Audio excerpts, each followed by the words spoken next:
On va parler sport avec Maude Pilon-Bernier. Bonsoir Maude. Bonsoir Claude. Donc l'automne, c'est une saison qui est parfaite pour aller marcher, profiter des couleurs du paysage. Il en reste encore un petit peu. Et tout ça nous amène à parler d'un premier sujet qui tourne autour de Pierre Lavoie, qui est conférencier, porte-parole pour la promotion de saines habitudes de vie. Oui, tout à fait. On le connaît beaucoup pour le grand défi Pierre Lavoie, mais il y a 9 ans, il a lancé aussi la Grande Marche Pierre Lavoie.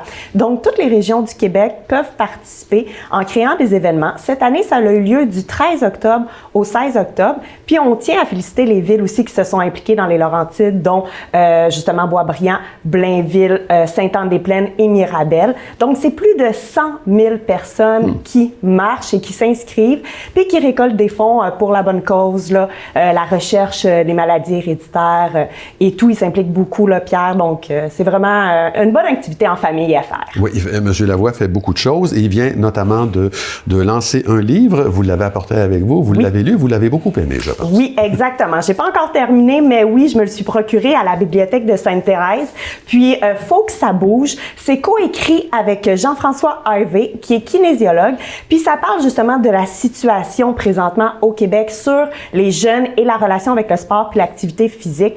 Donc, oui, la population vieillit plus longtemps, mais avec une moins bonne qualité de vie. Donc, on lance un peu un message d'alarme, puis on essaie d'inspirer les gens, les adultes, les intervenants auprès des enfants, de justement s'activer, donner l'exemple, s'inspirer. Puis on propose beaucoup aussi une comparaison avec ce qui se fait ailleurs dans le monde. Donc, on fait pas juste mettre l'emphase sur le problème, mais on donne des pistes de solutions aussi avec des comparatifs de ce qui se fait un peu partout dans le monde. Donc, les gens qui vont lire ça vont avoir un beau portrait, mais vont aussi avoir des choses des indices qui vont pouvoir les aider à mieux peut-être encadrer nos jeunes, puis à prévenir là, justement là, un système de santé là, qui pourrait se dégrader dans les prochaines années. Voilà, donc l'idée c'est de bouger, on l'a bien compris. Exactement. Vous voulez aussi nous parler d'une autre idée d'activité à faire dans les Laurentides? Oui, parce qu'on est sur le sujet un petit peu plus de la marche, puis je trouvais ça mignon. J'ai vu un reportage de la cinéaste, réalisatrice et athlète Caroline Côté qui se promenait justement durant son périple qu'elle nomme la micro-aventure sur le chemin du Petit Train du Nord. Donc, elle parcourt à la marche 25 km.